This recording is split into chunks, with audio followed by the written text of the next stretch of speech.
My husband's family made me walk behind them at the funeral like a servant. Know your place, his mother hissed. Mourners stared in shock. I followed silently, clutching the envelope the deceased had given me.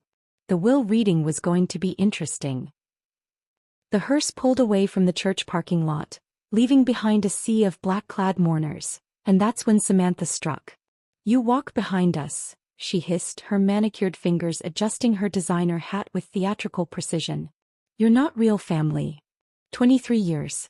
23 years of marriage to her son Justin, and this is how she chose to honor Andrew's memory, by putting me in my place at his own funeral. The words hit me like a physical blow, but what hurt more was the silence that followed. Justin stood there, his hands buried deep in his coat pockets, staring at the ground as if the asphalt held the secrets to the universe. His brother Mark shuffled his feet, suddenly fascinated by his phone screen. Danielle, his sister, actually smirked, a cruel twist of her lips that she tried to hide behind her black lace handkerchief. "Did you hear me?" Samantha's voice cut through the November air like shattered glass. "Behind us. That's where you belong." Before we continue, I want to thank you for joining me in sharing these stories about finding your strength when others try to diminish you. If you believe that every woman deserves respect and dignity, regardless of her background or bank account, please consider subscribing. It's free and helps us reach more women who need to know they're not alone in these struggles. Now let's see how Andrew's final gift changes everything. The funeral procession was forming, and families were lining up according to some invisible hierarchy that apparently placed me at the very bottom. I watched as cousins I'd hosted for Thanksgiving dinners positioned themselves ahead of me. Neighbors who barely knew Andrew's middle name took their places in front of the woman who'd spent the last 3 months bringing him homemade soup and listening to his stories about the Korean War. My purse felt heavy against my side, not from its contents, but from the weight of the envelope tucked carefully inside. Andrew had pressed it into my hands just 7 days ago, his fingers trembling from the medication but his eyes sharp and knowing. "Don't open this unless they betray you," he'd whispered, and somehow, even in his weakened state, he'd known this moment would come. "Nicole." Justin's voice was barely above a whisper. Just do what she says. Please. It's Dad's funeral." That's when something inside me cracked. Not broke, cracked. Like ice on a lake in early spring. Still holding but showing the fractures that would eventually split it wide open. He was asking me to submit, to accept humiliation, to dishonor his father's memory by dishonoring the woman Andrew had grown to love like a daughter. "Of course," I said, my voice steady despite the tremor in my hands. "I understand perfectly." But I didn't move. Not yet. I stood there, letting the moment crystallize, letting every person within earshot witness what the Morrison family was really made of. Mrs. Henderson from our church, the same woman who'd praised my casserole at the potluck just last month, caught my eye and shook her head in disgust. Even strangers were staring now, their faces twisted with confusion and embarrassment on my behalf. The envelope seemed to pulse against my hip like a living thing. Andrew's final gift, his insurance policy against exactly this kind of cruelty. "Sometimes the strongest thing you can do is wait," he told me during one of our quiet conversations in his room, when the rest of the family was downstairs arguing about medical bills and inheritance taxes. "Patience isn't weakness, Nicole. It's preparation." Samantha tapped her foot impatiently, her funeral director's rehearsed sympathy mask slipping to reveal the cold calculation beneath. She'd planned this. This wasn't a spontaneous moment of grief-fueled poor judgment. This was deliberate, calculated humiliation designed to remind me of my place in the family pecking order. "The cars are waiting," Mark announced, though he wouldn't meet my eyes. He'd borrowed $15,000 from me last year to cover his gambling debts, money I'd lent him without question because that's what family does. Apparently, family loyalty only flowed one direction in the Morrison household. I finally moved, taking my position behind them like some sort of domestic help following her employers to an event she wasn't really invited to attend. The whispers started immediately. A low buzz of confusion and disapproval that followed us toward the waiting cars. I could feel eyes on me, could sense the awkward discomfort of people trying to process what they were witnessing. "She's walked behind them before," I heard someone murmur and realized with a jolt that this pattern was visible to others. How many family photos had I been relegated to the back row? How many holiday gatherings had I been assigned to the kitchen while they held court in the living room? How many times had I accepted the role of servant in my own marriage? The funeral home's black Cadillac gleamed in the afternoon sun, its chrome bumper reflecting my face in fragments. I looked older than my 52 years, worn down by decades of small battles and quiet surrenders. My simple black dress, purchased from a department store, not a boutique, felt shabby next to Samantha's designer grief ensemble. Even my grief was apparently inadequate by Morrison family standards. As we reached the cars, Danielle turned back with false concern painted across her features. "Oh, Nicole, there might not be room in the family car. You understand, right? Close relatives only." The cruelty was breathtaking in its casual delivery. Close relatives only, at the funeral of the man who'd become more of a father to me than my own had ever been. The man who'd held my hand when I miscarried our second child, who'd driven 3 hours to my mother's funeral when Justin was too busy with work, who'd defended me when his family made their cutting remarks about my background. "I'll ride with the Hendersons," I said, my voice carrying farther than I'd intended. They offered earlier. Mrs. Henderson immediately stepped forward, her arm linking through mine with surprising strength. "Of course, dear. You're family to us." The word family hung in the air like an indictment. Real family doesn't make each other walk behind them. Real family doesn't abandon each other in moments of grief. Real family doesn't weaponize funerals to settle old scores. As the procession began to move, I found myself in the third car, watching the Morrison family through the rear window of their lead vehicle. They sat in their appointed positions, heads held high, playing their parts in some twisted theater where grief came second to power dynamics and love was rationed according to bloodlines and bank accounts. The envelope pressed against my side with each turn, each bump in the road.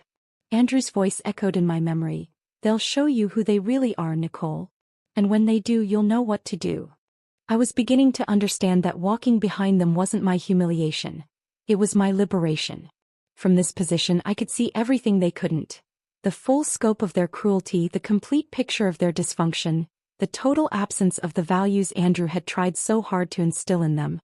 The cemetery gates came into view, and with them, the next phase of what Andrew had clearly anticipated would be my awakening. I wasn't walking behind them anymore. I was following them, straight into the trap he'd so carefully prepared. The family home felt different as we stepped through the front door.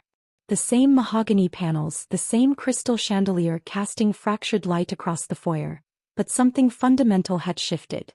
Andrew's presence lingered in every corner. His reading glasses still folded on the side table, his favorite coffee mug unwashed in the kitchen sink, his slippers positioned perfectly beside his recliner as if he might return at any moment.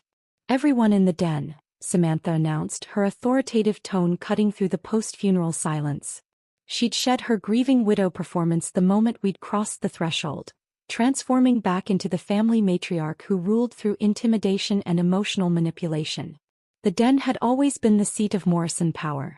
Dark leather furniture arranged in a perfect semicircle, Andrew's massive oak desk commanding the room like a throne. Family portraits lined the walls, generations of Morrisons staring down with expressions of entitled superiority. I'd sat in this room exactly twice in 23 years, both times relegated to the uncomfortable wooden chair tucked in the corner like an afterthought. Today was no different. "Nicole, you can stand over there." Danielle gestured toward the wall with casual dismissal as if directing hired help to their station. The others settled into their assigned seats, Justin beside his mother on the main sofa, Mark in Andrew's favorite wingback chair, Danielle curled into the love seat she'd claimed as her own since childhood. I remained standing, my back against the bookshelf filled with Andrew's beloved first editions. The irony wasn't lost on me. Surrounded by stories of underdogs and unlikely heroes while being treated like an unwelcome guest in what had supposedly been my family home for over 2 decades. The lawyer arrived precisely at 3 o'clock, his nervous energy immediately filling the room. Harold Brennan had been the family attorney for 15 years, handling everything from business contracts to divorce proceedings for various Morrison relatives. He fumbled with his briefcase, avoiding direct eye contact with anyone, especially me. "Shall we begin?" His voice cracked slightly, and he cleared his throat twice before opening the folder containing what they all believed was Andrew's last will and testament. Samantha leaned forward eagerly, her fingers drumming against the sofa arm in barely contained anticipation. Mark straightened his tie, already mentally calculating his windfall. Danielle practically bounced in her seat, her phone ready to photograph whatever beach house deed she expected to receive. The last will and testament of Andrew Morrison, Harold began, his voice gaining strength as he fell into the familiar rhythm of legal language. Being of sound mind and body, I hereby distribute my earthly possessions as follows. Each bequest landed like a perfectly aimed arrow. Mark would inherit 40% of Morrison Construction, along with the commercial properties downtown. Danielle received the beach house in Charleston, the same property where I'd helped plan 3 family reunions, painted the guest bedrooms myself, and planted the garden that had become her Instagram backdrop. Justin inherited the investment portfolio, the remaining 60% of the business and the family home. Me? Nothing. Not even a mention. 23 years of marriage, and Andrew had apparently forgotten I existed when dividing his life's work among his heirs. That concludes the reading, Harold announced, snapping the folder shut with finality that echoed through the room like a judge's gavel. The silence lasted exactly 3 seconds before the celebration began. Oh my goodness! Danielle actually clapped her hands together, her grief forgotten in the rush of acquisition. The beach house. I can finally renovate the kitchen the way I've always wanted. Mark was already pulling out his phone, probably calculating property values and rental income. Justin sat frozen, staring at his hands folded in his lap, but I caught the slight smile tugging at the corner of his mouth. Samantha turned to me with theatrical sympathy. I'm sure you understand, dear. Andrew wanted to keep everything in the family bloodline. You can live in the guest house if you need time to adjust. The guest house. A converted garage with 1 bedroom and a kitchenette that barely qualified as livable space. After 2 decades of hosting their holidays, managing their social calendars and caring for Andrew through his illness, they were offering me charity housing on property that was supposedly no longer mine. That's what happens when you marry up, Danielle whispered to Mark, loud enough for everyone to hear. Eventually reality catches up. Marry up. As if my state university education and teaching career made me fundamentally inferior to their inherited wealth and social connections. As if love could be measured in stock portfolios and property deeds. Harold was packing his briefcase with unusual haste, clearly uncomfortable with the family dynamics playing out before him. His hands shook slightly as he organized his papers, and he kept glancing toward the door as if planning his escape route. That's when I finally spoke. That wasn't Andrew's will. My voice cut through their premature celebration like a blade through silk. That was yours. The room went silent. Not the comfortable quiet of satisfied heirs, but the electric stillness that precedes a thunderstorm. For faces turned toward me with identical expressions of confusion and growing alarm. I reached into my purse and withdrew the envelope Andrew had pressed into my hands 7 days earlier. The paper felt warm against my fingers as if it had been absorbing my body heat, waiting for this exact moment.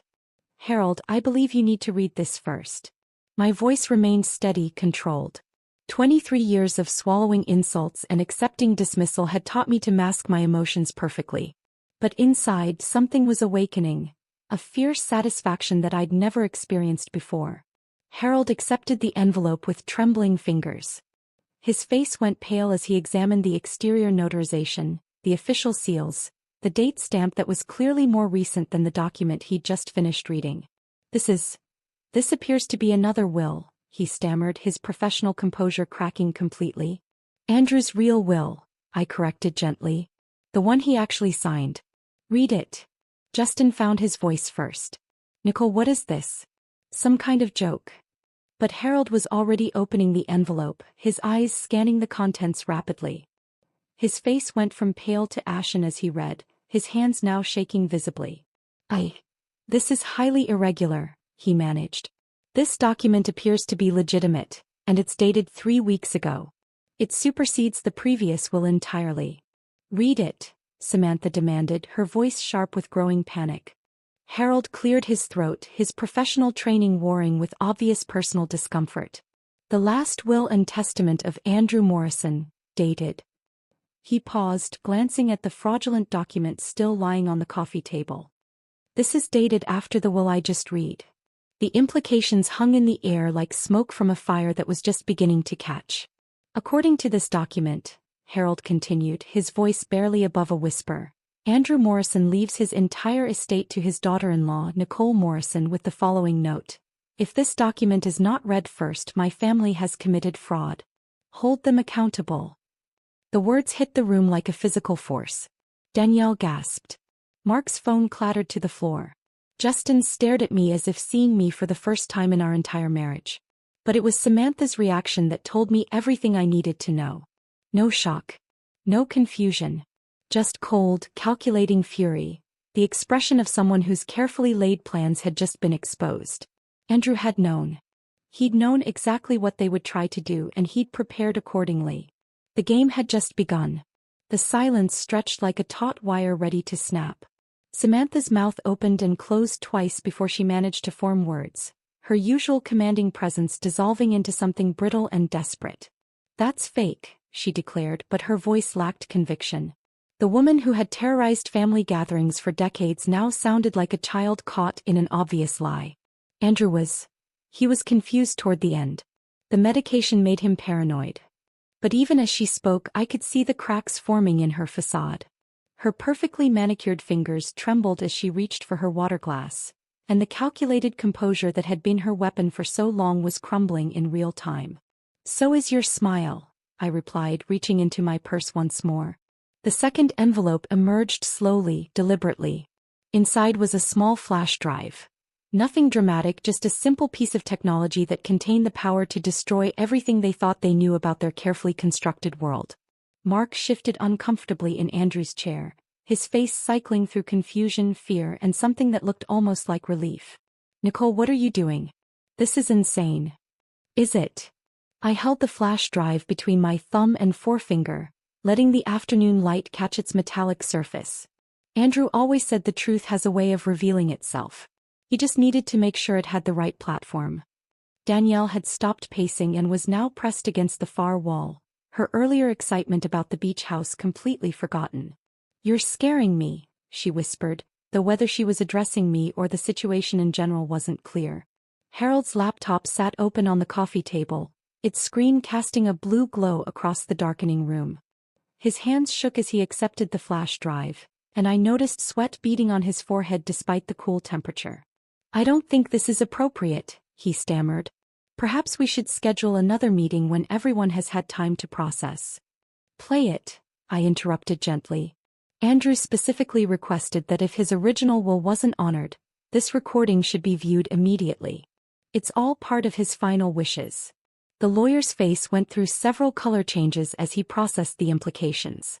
His career, his reputation, possibly his freedom, everything hung in the balance of whatever was contained on that tiny device. Justin finally found his voice. Nicole, please. Whatever this is, we can work it out as a family. Dad wouldn't have wanted. Your father wanted exactly this, I said, my voice cutting through his desperate plea. He spent his final months documenting everything. Every conversation, every scheme, every casual cruelty you all thought went unnoticed. The flash drive clicked into the USB port with a sound that seemed to echo through the room like a judge's gavel. Harold's fingers hesitated over the touchpad, but the legal implications of refusing to follow a deceased client's explicit instructions ultimately overrode his personal discomfort. The video began with Andrew sitting in his favorite chair, the same wingback that Mark now occupied. But this version of Andrew looked different from the frail man who had passed away just days earlier. His eyes were sharp, focused, filled with purpose and a strange kind of peace. If you're seeing this, Andrew's voice filled the room with startling clarity, they've already tried to erase Nicole. They're also responsible for more than just forgery. The words hit like physical blows. Samantha's water glass slipped from her fingers, shattering against the hardwood floor. The sound made everyone jump except me. I'd been prepared for this moment since Andrew first showed me the recording 3 weeks ago. More than just forgery? Justin's voice cracked like a teenager's. What does that mean? But Andrew wasn't finished. The camera angle shifted and suddenly we were watching a different scene entirely. Hidden camera footage from this very room, time-stamped 2 weeks before Andrew's death. The quality was grainy but the audio was crystal clear. Samantha's voice, low and conspiratorial. The doctor said his bones are brittle now. One fall down those stairs. Mark's response was immediate. Mom, we can't talk about this here. He never uses the handrail anymore, Samantha continued, ignoring her son's warning. All those medications make him dizzy. Accidents happen all the time to elderly people. Harold appeared in the frame, his nervous energy even more pronounced in the recording. We need to be very careful about timing. If the will changes are too recent, it could raise questions. Then we make sure there aren't any questions, Mark said, his voice cold in a way I'd never heard before. Dad's already talking about changing everything. Leaving it all to Nicole because she's the only one who truly cares about him. The bitterness in his voice was toxic. She's manipulated him completely, Danielle's voice added from off-camera. Playing the devoted daughter-in-law while turning him against his real family. The current version of Danielle let out a strangled sob as she watched her recorded self casually discuss their father's potential accident. Mark had gone completely pale, his hands gripping the chair arms so tightly his knuckles were white. But it was Justin's reaction that cut deepest. He stared at the screen in horror, finally seeing his family for what they truly were. "You knew," he whispered to his mother. "You all knew and you let me believe." "Let you believe what?" I asked softly. "That your father's fall was an accident? That finding him at the bottom of the stairs was just bad luck? That the timing of his death, just days before he planned to meet with his own lawyer, was coincidental?" The video continued, showing more conversations, more planning, more casual discussions of Andrew's mortality as if it were a business problem to be solved. Harold's face had gone ashen as he watched his recorded self coordinate the legal aspects of their scheme. "This could destroy my practice," he muttered, more to himself than anyone else. "It should," I replied without sympathy. "Andrew trusted you to protect his interests, and instead you helped them plan his financial elimination. And possibly worse." Samantha finally found her voice again, but it came out as a harsh whisper. We didn't." "Didn't what?" I asked. "Didn't push him down the stairs? Or didn't think he would actually fall when you removed the safety rails he'd asked Mark to install? When you forgot to refill his medication that helps with balance? When you encouraged him to use the stairs instead of the elevator you'd convinced him he didn't need?" The room felt smaller with each revelation. The family portraits on the walls seemed to be watching, judging, bearing witness to the complete destruction of the Morrison legacy.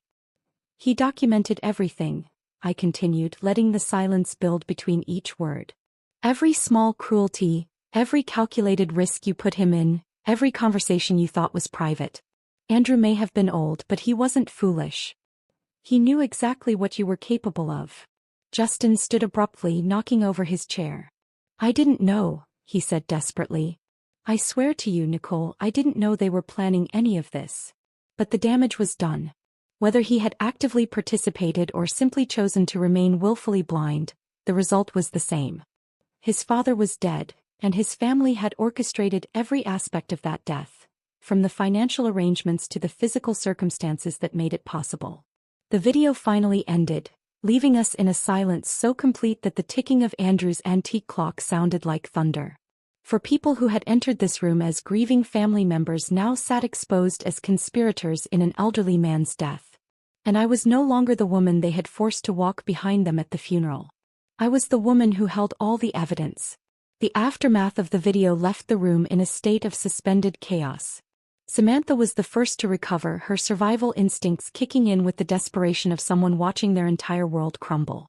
"That will is fake," she declared, her voice rising with manufactured indignation.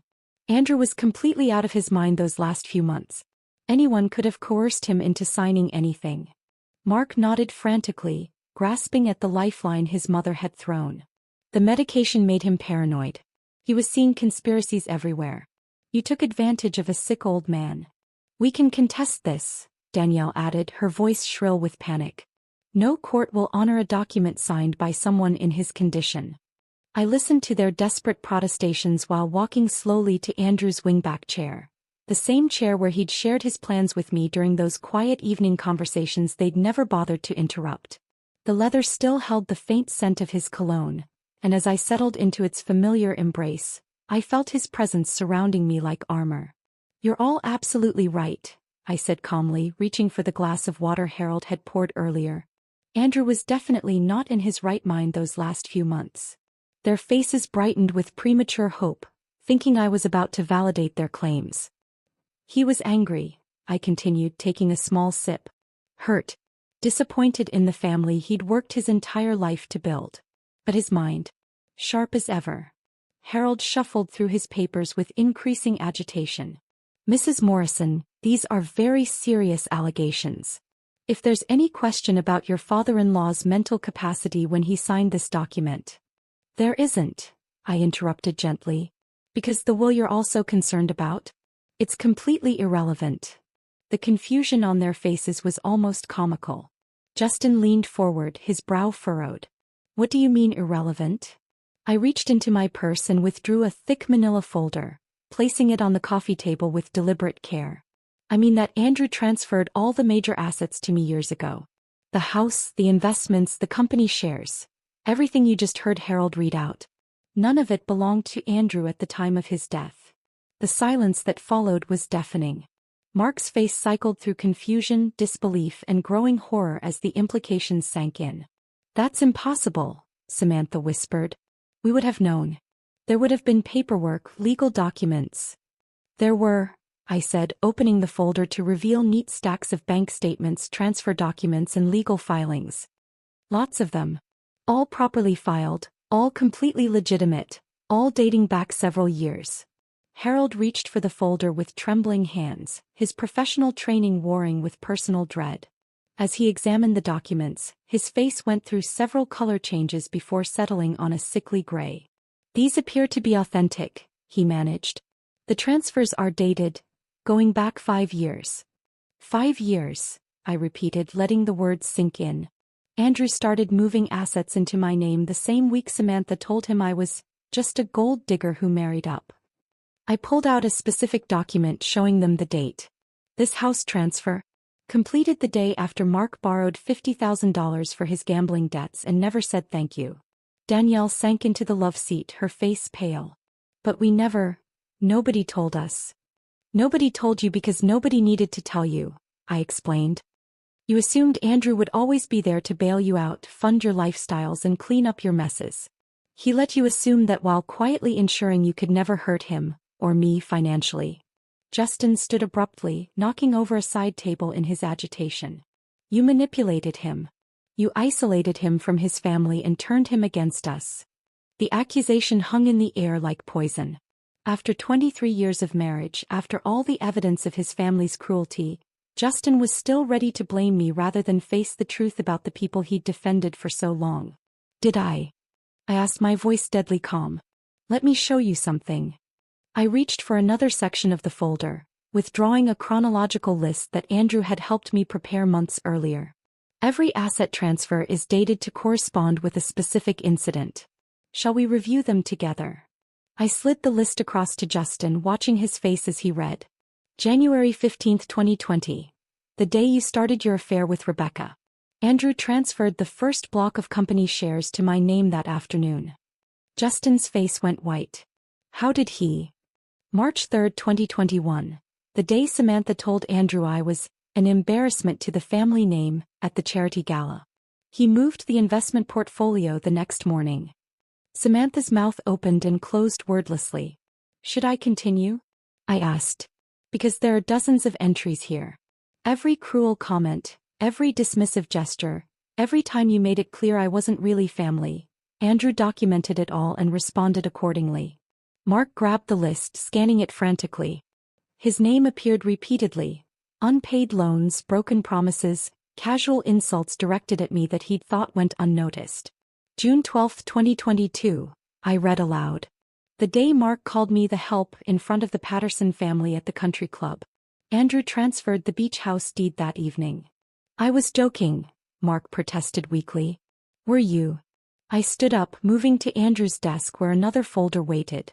Because Andrew kept a journal too. Would you like to hear what he wrote about that particular joke? The room felt smaller with each revelation. These people who had spent decades treating me like an outsider, who had forced me to walk behind them at Andrew's funeral, were discovering that their victim had been protected all along. The will Harold read today? I continued, returning to Andrew's chair. That was a test. A final opportunity for you to show even a shred of decency, to honor the man who had given you everything. You failed spectacularly. Harold was frantically examining transfer documents, his professional reputation crumbling with each authentic signature and notarization he verified. This is all legitimate, he muttered. Every document is properly executed and filed. So when you tried to steal my inheritance, I said, letting the words hang in the air, you were actually stealing nothing. The house you're sitting in? Mine for 3 years. The company shares you were counting on? Mine for 4 years. The investments? Mine for 2 years. The beautiful irony was not lost on any of us. They had committed fraud, conspiracy, and possibly worse, all to steal assets that no longer existed in Andrew's name. You stole nothing, I told them, my voice carrying the weight of years of suppressed anger and newfound power, because by the time Andrew passed, you were already left with heir. Justin slumped back into his chair, the full scope of his family's downfall finally hitting him. But the business, our whole lives. Your whole lives were built on Andrew's generosity, I corrected. Generosity you mistook for weakness, kindness you repaid with cruelty. He spent 5 years quietly protecting himself and me from exactly this scenario. The Morrison family empire, built over generations, sustained by Andrew's hard work and business acumen, had vanished not through death or disaster, but through their own greed and blindness. They had destroyed themselves. The weight of their collective downfall hung heavy in the air when I slowly rose from Andrew's chair, smoothing my black dress with deliberate calm. 4 pairs of eyes tracked my movement, each face painted with a different shade of desperation. I made one call this morning, I announced, my voice cutting through their stunned silence. They'll be here any second. The reaction was immediate and beautiful in its chaos. Harold's briefcase tumbled from his lap, spilling papers across the Persian rug. Mark's face flushed crimson, his hands instinctively moving to loosen his tie as if he couldn't breathe. Danielle let out a sharp gasp that bordered on a shriek, her perfectly manicured fingers clutching at her throat. But it was Samantha's response that surprised me most. The woman who had commanded this household for decades simply closed her eyes and exhaled slowly, as if she'd been waiting for this moment her entire life. You called them before you even got here, Justin said, his voice hollow with realization. You knew exactly how this would play out. While you were all getting dressed for the reading, assuming you'd walk away wealthy and vindicated, I was on the phone with Detective Morrison, no relation, I said with a slight smile, explaining that I had evidence of fraud, conspiracy, and possibly something much worse. The doorbell's sharp chime cut through the tension like a blade. For a moment nobody moved. Then Mark shot to his feet, his chair scraping against the hardwood floor. I'm not going to prison for this, he declared wildly. This is all Mom's idea. Sit down, Samantha commanded, her voice regaining some of its old authority. And keep your mouth shut. But the damage was already spreading. Harold was frantically stuffing documents into his briefcase, his hands shaking so violently that papers scattered like autumn leaves. I need to call my attorney, he muttered. This consultation is over. The doorbell rang again, longer this time, more insistent. I'll get it, I said pleasantly, as if welcoming guests for afternoon tea. The 2 officers at the door were exactly what I'd hoped for. Professional, serious, and clearly prepared for a complex situation. Detective Morrison, a stern woman in her 40s, introduced herself and her partner while I led them into the den where 4 people sat frozen in various poses of guilt and terror. Mrs. Morrison? Detective Morrison asked, though she was looking directly at me. That's me, I confirmed. Thank you for coming so quickly. As the officers stepped fully into the room, I moved to the coffee table where 3 sealed envelopes waited. I'd prepared them that morning while the family was getting ready for what they'd assumed would be their moment of triumph.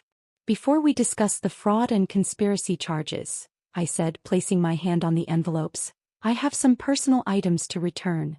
The theater of it was deliberate. After decades of their carefully orchestrated humiliations, I allowed myself this one moment of dramatic justice. I picked up the first envelope, labeled Samantha, in my careful handwriting. This belongs to you, I said, sliding it across the table to my former mother-in-law. Her hands trembled as she opened it, revealing a cheap costume jewelry necklace that sparkled with fake diamonds. The sticky note attached bore her own words. Didn't suit you anyway. You stole this from my jewelry box 3 years ago, I explained to the officers, who were watching with professional interest. During Thanksgiving dinner. You claimed it was too fancy for someone like me, then walked out wearing it. Samantha's face cycled through shame, rage, and humiliation. It was just a trinket, she whispered. Petty theft is still theft, Detective Morrison noted, making a note in her pad. The second envelope went to Mark, who stared at it as if it might explode. Open it, I encouraged. Inside was a document that looked official at first glance, until closer inspection revealed it was a template I'd downloaded and modified. Debt forgiveness letter void was stamped across the top in red ink. Mark owes me $537,000, I announced calmly. Various loans over the years that Andrew co-signed. Since I'm now Andrew's heir, those debts transfer to me. I smiled sweetly. This version is void. I expect full repayment within 30 days. Mark's face went from red to white to green in rapid succession. I don't have that kind of money, he choked out. Then you'll need to sell some assets, I replied. I hear the job market is competitive for people with fraud convictions, so you might want to get started quickly. The third envelope was for Danielle, who had pressed herself so far back into the love seat that she appeared to be trying to merge with the furniture. This one's my favorite, I said, extending the envelope toward her. She didn't move to take it, so I opened it myself and pulled out a stack of printed emails. The headers were clearly visible. Romantic exchanges between Danielle Morrison and Harold Brennan, time-stamped over the past 6 months. Apparently Harold wasn't just helping with legal matters, I announced to the room. He was also helping with personal ones. Harold made a sound somewhere between a groan and a whimper. His career wasn't just over. It was about to become a public scandal that would follow him for the rest of his life. Danielle began crying in earnest now, ugly sobs that shook her entire body. How did you get those? She managed between gasps. Andrew had security cameras throughout the house, I explained, including in Harold's office upstairs, where you two thought you were having private conversations about altering the will. I paused, letting that sink in. Among other activities. Detective Morrison was writing rapidly now, her professional demeanor sharpening with each revelation. Mrs. Morrison, you mentioned fraud and conspiracy charges? All documented, I confirmed, gesturing toward Harold's abandoned briefcase. The will they tried to present today is completely fabricated. They've been planning this for months, as you'll see in the video evidence and recorded conversations. The officers exchanged glances, clearly recognizing that this was going to be a much bigger case than they'd initially anticipated. Harold Brennan, Detective Morrison announced formally, you're under arrest for conspiracy to commit fraud. The transformation was immediate and total. Harold's face crumpled as the handcuffs clicked into place, his professional dignity dissolving completely. I never meant for it to go this far, he pleaded, looking desperately around the room for sympathy he would never find. You have the right to remain silent, the officer continued, but Harold was already talking, his words spilling out in a desperate rush of confession and blame-shifting. As they led him toward the door, he turned back one last time. Samantha, tell them it was your idea. Tell them I was just following instructions. But Samantha had found her steel again. She sat perfectly straight, her hands folded in her lap, and said nothing at all. The door closed behind Harold with a finality that seemed to echo through the house. The man who had held their family's legal affairs in his hands for 15 years was gone, leaving behind nothing but scandal and the wreckage of multiple destroyed lives. Who's next? Detective Morrison asked, turning back to the remaining family members. The domino effect had begun. The aftermath of Harold's arrest left a vacuum in the room that seemed to suck all the air from the space. Detective Morrison was coordinating with her partner about evidence collection while the remaining family members sat in various states of shock and disbelief. That's when Justin finally found his voice. Nicole. The word came out cracked, desperate. He stood slowly, his hands extended toward me like a man reaching for a lifeline. We can fix this. All of this. I know things got out of hand, but we're still married. We're still family. The irony was so thick I could taste it. After 23 years of watching him choose his blood family over me every single time, he was finally ready to choose me, when I was the only one left with anything to offer. Fix this. I repeated, my voice carrying a dangerous calm that made him take a step back. You want to fix humiliating me at your father's funeral? Fix watching your family plot against the man who raised you? Fix standing silent while they treated me like hired help for over 2 decades. His face cycled through several expressions: guilt, fear, calculation, before settling on something that might have been genuine remorse if I hadn't known him so well. I didn't know about the will, he pleaded. I swear to you I had no idea they were planning to change it. If I had known. You would have what? I interrupted, standing to face him directly. Stopped them? Defended me? Chosen your wife over your precious family for once in your pathetic life. The words hit him like physical blows. Behind him, Samantha made a small sound of protest, but even she seemed to understand that her influence over her son had evaporated along with the family fortune. You stood there, I continued, my voice gaining strength with each word, and watched them make me walk behind you at Andrew's funeral. Like a servant. Like someone who didn't belong. You promised me that morning that things would be different, and the first test of that promise, you failed spectacularly. Detective Morrison looked up from her notes, clearly uncomfortable with the domestic drama unfolding before her, but professional enough to let it play out while she documented everything. Justin's shoulders sagged as the full weight of his failures crashed over him. I was trying to keep the peace. Dad had just died and everyone was emotional. Everyone was emotional? My laugh came out sharp and bitter. Your father was dead, Justin. Dead. And your family's first instinct was to put me in my place. To remind me that despite 23 years of marriage, despite caring for Andrew when none of you could be bothered, I was still just an outsider who'd married up. I reached into my purse one final time, withdrawing an envelope that had been waiting for this exact moment. Unlike the others, this one was thick, official, bearing the letterhead of the city's most prestigious divorce attorney. Now you'll follow me, I said, sliding the papers across to him. Into court. His hands trembled as he opened the envelope, his face going white as he scanned the contents. Divorce papers? But when did you? These are dated last week. While you were planning your inheritance windfall, I was planning my freedom, I replied. Everything's already filed. You just need to sign where indicated. The transformation in the room's dynamics was swift and complete.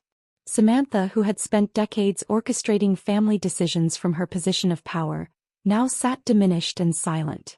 Mark stared at his shoes, probably calculating how he was going to explain a $500,000 debt to his wife. Danielle continued crying softly, her social status crumbling as thoroughly as her family's finances. Detective Morrison cleared her throat. Mrs. Morrison, we'll need you to come to the station tomorrow to give a formal statement. We have enough here to begin proceedings against the remaining family members for conspiracy to commit fraud. Of course, I said graciously. I'll bring all of Andrew's documentation. He was very thorough in his record-keeping. As the officers prepared to leave, I walked slowly to the head of the dining table, the same table where I'd been relegated to serving duties for every family gathering, the same table where I'd been told countless times that there wasn't room for my opinions in family discussions. I pulled out Andrew's chair and sat down. The symbolism was lost on no one. This chair had been Andrew's throne, the seat of family power for over 40 years. Samantha had never been allowed to sit in it, even after her husband's death. It represented authority, legacy, control, everything they had assumed would pass to Justin as the eldest son. Now it was mine. What are you doing? Samantha asked, her voice barely above a whisper. Taking my place, I replied simply. The place Andrew always intended for me to have. From this position I could see the entire room differently. The family portraits that had seemed so intimidating when I was standing against the wall now looked down at me with what felt like approval. Andrew's spirit seemed to settle around my shoulders like a comfortable shawl. You can't just, Mark started to protest, but his words died when he met my eyes. I can, I said with quiet authority. This is my house now. My table. My family legacy to protect or destroy as I see fit. The police finished their preliminary work and prepared to leave, but Detective Morrison paused at the door. We'll be in touch about the investigation. Given the complexity of the case and the video evidence, I expect there will be additional charges. After they left, the silence in the room was profound. For people who had entered this house that morning as members of a powerful, wealthy family now sat as criminal defendants facing financial ruin and social disgrace. I was never behind you, I said finally. my voice carrying clearly through the suddenly spacious room. I was just waiting for the right moment to pass you all. Justin looked up from the divorce papers, his face etched with something that might have been understanding. He planned all of this, didn't he? That this was his design from the beginning. Andrew taught me that patience could be its own form of power, I confirmed. He showed me that sometimes the strongest thing you can do is wait, watch, and let people reveal exactly who they are. Samantha stood abruptly, her designer composure finally cracking completely. This isn't over, she declared, but her voice lacked any real conviction. Yes, I said calmly, it is. As the sun began to set through the den windows, casting long shadows across the Persian rug, I remained in Andrew's chair, my chair now, watching the family that had tried to erase me slowly dissolve into individual fragments of their former selves. The woman they had forced to walk behind them at the funeral was gone. In her place sat the new matriarch of a dynasty they would never be part of again. If this story of ultimate justice had you cheering for Nicole, hit that like button right now. My favorite part was when she calmly took Andrew's chair at the head of the table, claiming her rightful place as the new matriarch. What was your favorite moment? Drop it in the comments below. Don't miss more empowering stories like this. Subscribe and hit that notification bell so you never miss an upload.